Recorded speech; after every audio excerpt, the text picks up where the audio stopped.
Eva, kamu kenapa? Kok muka kamu kelihatan sedih? Iya, papaku sedang sakit. Oh, gitu ya. Pantesan kamu kelihatan gak bersemangat. Iya, Saron. Aku nggak semangat hari ini. Ah, sudah. Kamu nggak usah nangis. Kamu harus tetap semangat, Eva. Tetap kuat. Karena kita punya Tuhan Yesus yang luar biasa. Dia adalah sumber kekuatan. Kalau kamu semangat dan papa kamu lihat kamu semangat, dia juga pasti akan semangat dan cepat sembuh. Karena hati yang gembira adalah obat yang manjur. Iya. Jadi aku harus kuat karena Tuhan Yesus adalah sumber kekuatanku. Iya, benar sekali, Eva. Semangat ya. Cepat sembuh untuk papa kamu. Iya, makasih ya, Saron. Iya, sama-sama, Eva. Eva, sekarang waktunya kita akan sekolah minggu. Yuk, sama-sama kita berdoa yuk, Eva. Iya, ayo, Saron. Yuk adik-adik yang di rumah, mari kita berdoa. Tunduk kepala, lipat tangan, tutup mata juga. Mari kita berdoa. Tuhan Yesus, Bapa di surga, kami berterima kasih Tuhan, karena kalau kami boleh ada sampai saat ini, semua karena kemurahan dan kebaikan Tuhan. Tuhan, saatnya kami akan beribadah kepadamu di hari ini Tuhan. Tuhan pimpin ibadah kami dari awal, pertengahan hingga akhirnya. Biarlah semua bisa berjalan dengan kehendak Tuhan. Dan kami semua dimanapun kami berada, kami semangat dan kami penuh dengan sukacita. Terima kasih Tuhan Yesus, kami sudah berdoa dalam nama Tuhan Yesus. Haleluya. Amin. Halo adik-adik, gimana kabarnya semua nih? Semoga sehat-sehat terus ya adik-adik. Pasti dong Kak Raldo, adik-adik di rumah dalam keadaan baik dan sehat. Wah, puji Tuhan ya. Adik-adik tadi udah lihat kan panggung bonekanya. Eva lagi nggak semangat adik-adik, karena papanya Eva sedang sakit. Tapi kita sebagai anak Tuhan harus tetap semangat. Karena Tuhan Yesus yang menjadi kekuatan kita adik-adik. Benar sekali Kak Raldo. Ya karena Tuhan Yesus adalah sumber kekuatan kita. Aku jadi ingat satu lagu nih Kak Roy. Apa tuh? Kok bisa Daud mengalahkan Goliat? Oh ya? Iya, yuk kita sama-sama nyanyi lagu ini adik-adik. Ayo. Bangkit berdiri ya, kita nyanyi pakai gerakan. Ya, dengan semangat. Ikuti gerakan kakak-kakak ya.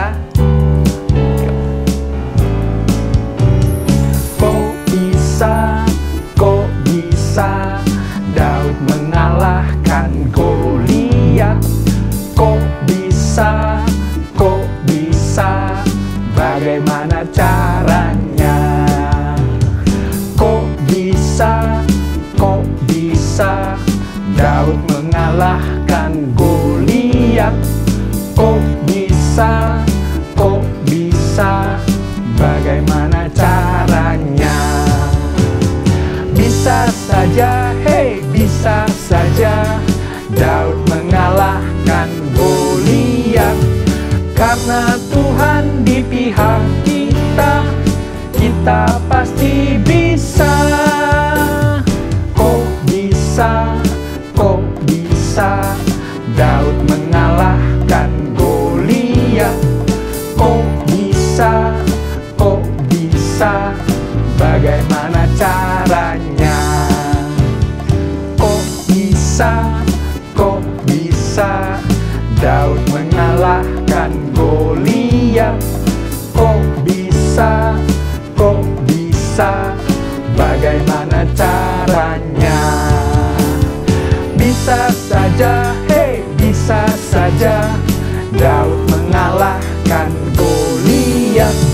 Karena Tuhan di pihak kita, kita pasti bisa. Bisa saja, bisa saja Daud mengalahkan Goliat. Karena Tuhan di pihak kita, kita pasti bisa. Haleluya adik-adik. adik-adik, selain Tuhan Yesus itu sumber kekuatan kita, Dia juga adalah sumber keberanian kita. Benar sekali Karaldo. Kita sebagai anak Tuhan harus berani. Karena Tuhan Yesus yang selalu menjaga kita. Ah, iya, sama seperti tokoh Alkitab yaitu Daniel, Karoy, adik-adik. Daniel itu dia berani untuk terus berpegang teguh pada kebenaran. Karena dia tahu loh, Tuhan Yesus yang menjadi kekuatannya dia. Wah, ada lagunya tuh Karaldo. Lagu apa tuh, Kak? Ayo adik-adik di rumah kita naikkan pujian. Beranilah seperti Daniel. Oh, ya. Oke, yuk sama-sama nyanyi pakai gerakan ya. Ayo. Beranilah seperti Daniel yang pegang terus kebenaran, meskipun dalam goa tetap percaya Tuhan. Beranilah seperti Daniel yang pegang terus kebenaran, meskipun dalam goa tetap percaya Tuhan.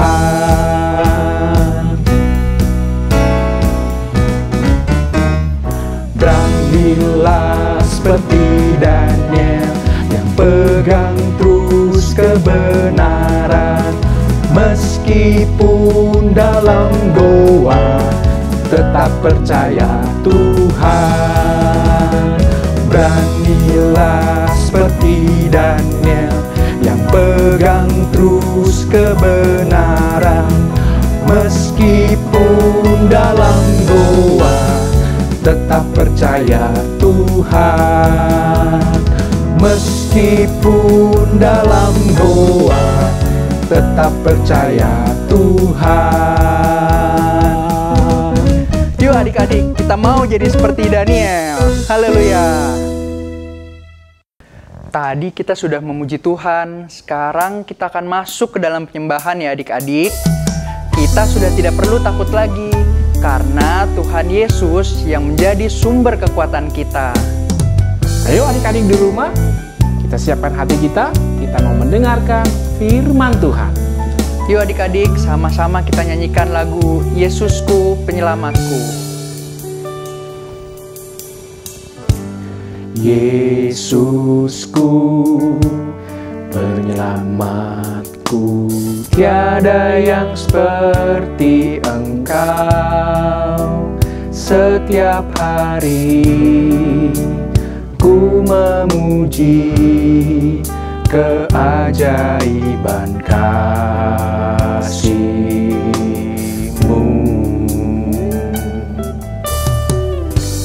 Penghibur, pelindung, menara kekuatan, biarlah semua yang bernafas tak berhenti menyembah-Mu.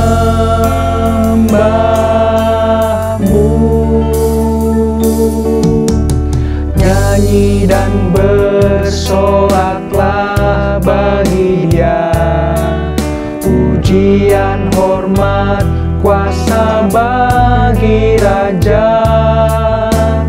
Gunung tunduk, laut bergelora mendengar nama-Mu. Ku bersuka atas perbuatan-Mu, selamanya ku kasihi Engkau Tuhan. Tiada janji seperti yang ada padamu. Kita nyanyikan lagu ini dari awal sama-sama ya. Yesusku, penyelamatku, tiada yang seperti Engkau. Setiap hari ku memuji keajaiban kasih-Mu. penghibur, pelindung, menara kekuatan. Biarlah semua yang bernafas tak berhenti menyembah-Mu. Nyanyi dan bersoraklah bagi Dia, pujian, hormat, kuasa bagi Raja. Gunung tunduk, laut bergelora mendengar nama-Mu. Ku bersuka atas perbuatan-Mu, selamanya ku kasihi Engkau Tuhan. Tiada janji seperti yang ada padamu.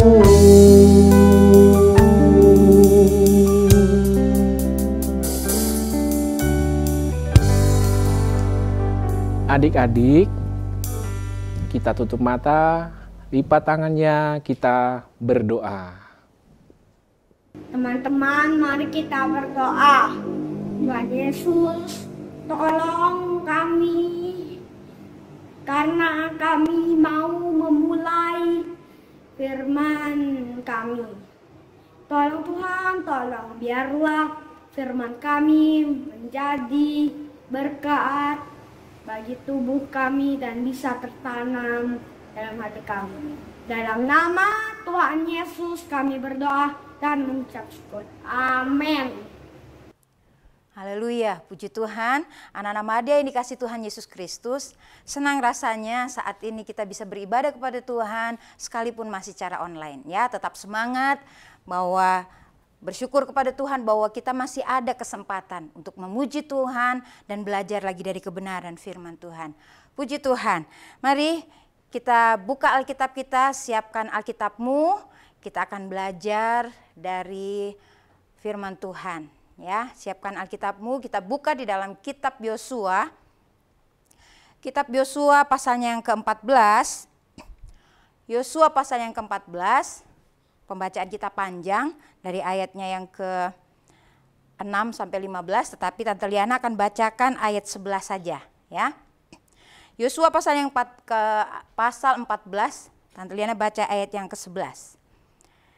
Pada waktu itu aku masih sama kuat seperti pada waktu aku disuruh Musa. Seperti kekuatanku pada waktu itu, demikianlah kekuatanku sekarang untuk berperang dan untuk keluar masuk. Haleluya. Anak-anak Madya yang dikasih Tuhan Yesus Kristus, pengakuan Kaleb pada waktu ayat ini ditulis bahwa Kaleb masih sama kuat sekalipun usianya sekarang sudah semakin lanjut. Pada waktu dia menerima janji Tuhan tentang tanah milik pusaka, dia ya masih sama kuat ayat yang sudah kita baca tadi, ya. Nah, tema renungan kita saat ini kita belajar tentang tokoh Alkitab yang bernama Kaleb, ya. Yang bernama Kaleb, temanya yaitu Kaleb berani menghadapi musuh dengan kekuatan Tuhan. Sekali lagi, tema kita saat ini yaitu Kaleb berani menghadapi musuh dengan kekuatan Tuhan. Haleluya, anak-anak Madya yang dikasih Tuhan Yesus Kristus. Seperti yang Tante Liana katakan tadi, Kaleb ini adalah, dia mengatakan aku masih sama kuat seperti pada waktu aku menerima janji. Pada waktu aku, ayat 11 tadi, pada waktu aku disuruh Musa. Ya. Kenapa dia bisa katakan demikian? Karena Kaleb tahu bahwa kekuatan yang dia miliki saat ayat firman Tuhan yang kita baca ini, itu datangnya bukan karena kekuatan dia secara manusia, tetapi kekuatan yang dari Allah yang hidup, yang dia sembah. Nah, kita akan belajar, ya, dari kisah Kaleb ini nanti kita akan melihat bahwa Yesus juga memberikan kekuatan kepada kita, umat yang percaya kepadanya, yaitu kekuatan untuk menghadapi musuh. Ya, nanti kita melihat musuh kita bukan manusia, bukan orang yang kelihatan, bukan orang tua kita, bukan teman-teman kita, ya. Tetapi musuh kita itu sebenarnya adalah diri kita sendiri. Tetapi kita nanti akan lihat, ya, dari diri kita itu nanti muncul kecemburuan, muncul iri hati, muncul keputusasaan, itu juga musuh kita, ya. Tetapi kita akan lihat nih, ya, dari firman Tuhan ini. Yang pertama yaitu berbicara tentang Kaleb, ya. Kaleb ini adalah salah satu dari 12 pengintai pada waktu itu ketika disuruh mengintai tanah Kanaan sebelum mereka berjalan ke sana untuk mendapatkan tanah itu. Nah, Kaleb ini adalah salah satunya. Kalian bisa baca itu di dalam Bilangan pasal yang ke-13 ayat yang ke-6, ya. Di situ nama Kaleb disebut salah satunya. Dan dari Kaleb ini juga, ya, dari Kaleb ini juga kita belajar bahwa Kaleb ini adalah orang yang setia, ya. Kaleb ini adalah orang yang setia kepada Tuhan. Kaleb ini diberikan janji bahwa dia akan memiliki tanah pusaka, yaitu di daerah Hebron, ya, di mana untuk mendapatkan tanah pusaka itu, untuk mendapatkan pusaka ini, ya, Hebron ini tidak semudah pada waktu dia mendengar janji itu. Untuk mendapatkan Hebron, Kaleb harus berjuang. Kaleb harus berperang. Itu nanti kalian bisa baca di dalam Yosua pasal yang ke-15. Yosua pasal yang ke-15 ayatnya mulai ayat yang ke-13 sampai 19.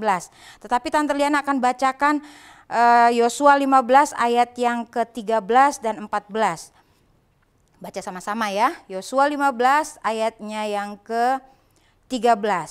Tante Liana akan bacakan. Tetapi kepada Kaleb bin Yefune diberikan Yosua sebagian di tengah-tengah Bani Yehuda itu, yakni Kiryat Arba seperti yang dititahkan Tuhan kepadanya.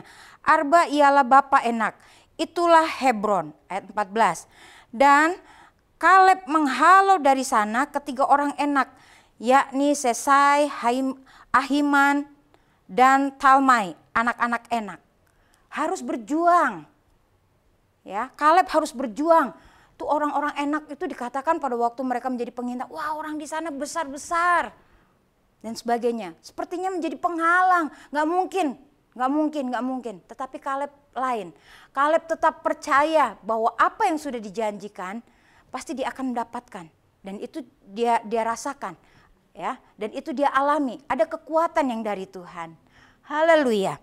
Nah, anak-anak Madia yang dikasih Tuhan Yesus Kristus, kita belajar dari Kaleb ini juga, ya, yang ketiga bahwa Kaleb ini menang, ya. Kaleb ini menang ketika Kaleb ini menang ketika dia merasakan bahwa tantangan yang dihadapi itu dia yakin dia bisa melaluinya karena ada penyertaan Tuhan. Nah, kita belajar dari Kaleb ini, dia tetap percaya, dia tetap yakin, ya. Karena dia yakin janji Tuhan, dia percaya juga bahwa tantangan yang harus dia hadapi, musuh yang harus dia hadapi, dia pasti bisa lawan, dia pasti bisa mengalahkan. Oleh karena apa? Karena Kaleb percaya ada penyertaan Tuhan. Nanti kalian bisa baca kembali di dalam Yosua pasal 14 ayatnya yang ke-12, ya. Yosua pasal 14 ayat yang ke-12. Oleh sebab itu, berikanlah kepadaku pegunungan yang dijanjikan Tuhan pada waktu itu, sebab engkau sendiri mendengar pada waktu itu bahwa di sana ada orang Enak dengan kota-kota yang besar dan berkubu. Mungkin Tuhan menyertai aku sehingga aku menghalau mereka seperti yang difirmankan Tuhan. Ayat 13. Lalu Yosua memberikan Kaleb bin Yefune dan memberikannya lah Hebron kepadanya menjadi milik pusakanya. Ayat 14. Itulah sebabnya Hebron menjadi milik pusaka Kaleb bin Yefune, orang Kenas itu, sampai sekarang ini, karena ia tetap mengikuti Tuhan Allah Israel dengan sepenuh hati. Haleluya, anak-anak Made yang dikasih Tuhan Yesus Kristus, kita perlu teladani iman percaya Kaleb ini. Dia sudah terima janji Tuhan bahwa dia akan mendapatkan milik pusaka yaitu Hebron. Sekalipun untuk mendapatkan itu dia harus berperang, sekalipun dia harus berjuang, nggak apa-apa ya. Sebab Kaleb tetap percaya bahwa ada penyertaan Tuhan. Ayat yang lain, Yosua 15 ayat 13 sampai 15. Tetapi Tante Liana akan baca ayat yang ke-13 saja. Yosua 15 ayat yang ke-13. Tetapi kepada Kaleb bin Yefune diberikan Yosua sebagian di tengah-tengah Bani Yehuda itu, yakni Kiryat Arba, seperti yang dititahkan Tuhan. Ayat ini sudah kita baca tadi. Seperti yang dititahkan Tuhan kepadanya. Arba ialah Bapak Enak. Itulah Hebron. Haleluya. Janji Tuhan ya dan amin. Sekalipun gak langsung, begitu janji langsung dikasih enggak. Tetapi Tuhan pengen lihat ketika untuk mendapatkan janji Tuhan itu harus melewati proses. Sekalipun juga harus menghadapi peperangan dengan musuh. Seperti Tante Liana katakan tadi, sebelum kita mendapatkan keberhasilan di sekolah misalnya, mungkin kita harus melawan kemalasan kita bangun pagi. Untuk mendapatkan prestasi mungkin kita harus melawan kemalasan yang misalnya yang mau mendapat prestasi olahraga misalnya, nggak mungkin kita akan jadi perenang hebat kalau kita nggak pernah latihan, ya. Kita nggak mungkin menjadi atlet taekwondo, ya, kalau kita nggak ada latihan. Wah, kalau nggak latihan, tiba-tiba ikut turnamen bisa patah-patah tulang. Harus berjuang melawan diri kita dulu, ya. Malas kita harus dihalau, harus diperangin, harus dikalahkan. Ya, anak-anak yang dikasih Tuhan Yesus Kristus. Yesus juga memberikan kemenangan kepada orang-orang yang percaya kepada Tuhan, kepada Dia. Ya, seperti yang Liana katakan tadi, peperangan kita ini bukan melawan manusia, ya, tetapi roh-roh jahat. Ya, roh-roh jahat itu apa? Nggak kelihatan. Iblis itu licik. Ya, iblis itu licik. Dia bisa pakai apa saja, bisa untuk membuat kita bisa membuat kita itu mengabaikan Tuhan. Bisa aja. Dari tadi Tante Liana sebut-sebut kemalasan, ketidaksetiaan, iri hati, ya. Bisa itu membuat kita menjadi menjadi tidak setia kepada Tuhan, membuat kita tidak menjadi pelaku firman. Itulah yang Tuhan mau, supaya kita mau melawannya. Jangan takut anak-anak Madya. Kalau kita punya niat yang baik, Tuhan aku mau berubah, aku mau menjadi orang yang menang, aku mau menjadi orang yang berhasil, aku mau menjadi orang-orang yang menang atas kuasa iblis. Aku nggak mau malas lagi, aku nggak mau sombong lagi, aku nggak mau nggak mau melakukan hal-hal yang tidak berkenan kepada Tuhan. Tolong saya Tuhan. Percayalah, bagaimana Tuhan menyertai Kaleb, Tuhan juga akan menyertai kita. Haleluya. Bagaimana Tuhan memberkati Kaleb, Tuhan juga pasti memberkati kita. Asalkan kita berserah kepada Tuhan dan percaya bahwa penyertaan Tuhan itu ada dalam kehidupan kita. Percayalah anak-anak Madya yang dikasih Tuhan Yesus Kristus. Ayat hafalan kita saat ini yang terdapat di dalam Filipi pasal yang keempat. Filipi pasal yang keempat ayatnya yang ke-13. Filipi pasal yang keempat ayatnya yang ke-13. Kalau kita hitung di situ ada 11 kata. Ya, 1, 2, 3, 4, 5, 6, 7, 8, 9, 10, 11. Kita baca ya pelan-pelan untuk menghafal. Selalu Tante Liana ingatkan, jangan cuma dihafal, tetapi renungkan firman Tuhan itu dan kita mau melakukannya bersama Roh Kudus, kita dimampukan. Filipi 3 ayat 14. Segala perkara dapat kutanggung di dalam Dia yang memberi kekuatan kepadaku. Filipi 4 ayat 13. Segala perkara dapat kutanggung di dalam Dia yang memberi kekuatan kepadaku. Puji Tuhan, kiranya Tuhan tolong kita semua supaya kita menjadi pelaku-pelaku firman yang menyenangkan hati Tuhan. Haleluya. Dan kita mendapatkan kemenangan oleh karena Tuhan yang menolong kita. Mari sebelum kita akhiri renungan ini, kita tundukkan kepala, kita berdoa bersama-sama. Terima kasih Tuhan Yesus Kristus, terima kasih buat firman-Mu, terima kasih buat janji firman-Mu bahwa ada kemenangan bagi kami, orang-orang yang percaya kepada Tuhan. Sekalipun kami harus berperang Tuhan, melawan musuh-musuh kami, musuh-musuh dalam diri kami, kesombongan, keangkuhan, iri hati dan sebagainya. Hal-hal yang tidak berkenan kepada Engkau, kami harus memeranginya Tuhan, supaya kami tetap menang, kami tetap percaya bahwa Tuhan menyertai kami, Tuhan memberikan kemenangan kepada kami. Terima kasih Tuhan Yesus buat firman-Mu. Tolong kami semua Roh Kudus supaya kami dapat melakukan firman-Mu. Ampuni setiap dosa kesalahan kami. Jadikan kami menjadi anak-anak yang berkenan di hadapan Engkau, yang memuliakan Engkau. Berkati orang tua anak-anak Madya, berkati orang tua mereka Tuhan, pekerjaan mereka, berkati apa yang dilakukan oleh orang tua mereka, supaya mereka boleh menjadi berkat untuk memuliakan Tuhan. Ini doa kami sudah terima firman-Mu dan kami sudah beribadah kepada Engkau, kiranya menjadi berkenan di hadapan Tuhan. Dalam nama Tuhan Yesus Kristus yang menjadi Tuhan dan Juru Selamat kami yang hidup. Haleluya. Amin. Sekali Yesus, tetap Yesus.